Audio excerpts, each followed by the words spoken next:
Day 25 of the ROMWOD challenge.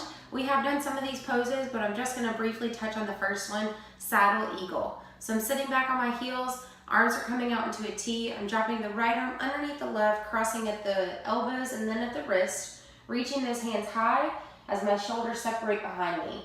I'm going to stay here for 2 minutes and then switch to the left side. No need for demonstration there.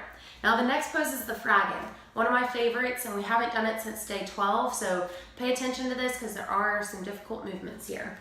I'm going into my standard lizard pose, bringing my right leg forward, left leg is staying behind me, but instead of the left leg being straight behind me, I'm going to take the left leg and bend it in so that it's a 90-degree bend. My hands, instead of facing forward, are going to come to the center. So now my hips are in a diagonal with my legs, and I'm going to stay here. So if this is okay for you and you've got enough hip stretch, again, continuing to push that right leg forward, go ahead and stay here. But if you can take it further, drop onto your elbows and stay here for 2 minutes. This is the fraggin on the right side.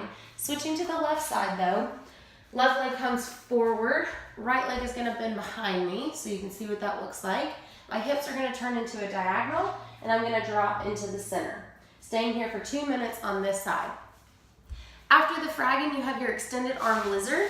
So going back into that lizard pose, bringing the right leg forward. In a regular lizard pose, my elbows would be dropped onto the center of my foot, but this time I'm extending those arms out, reaching the arms forward, just pushing more on that right hip. So on the lizard, remember, we keep the knee in line with the ankle, and the dragon is when we drive the knee over the toe. So the lizard is staying here, and my arms are just reaching out.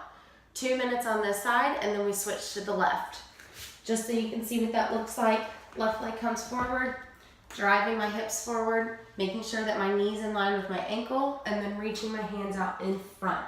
So you'll notice that my knee is on the outside of my shoulder. I don't want to have to be trapped with my chest and my shoulder trying to drive down.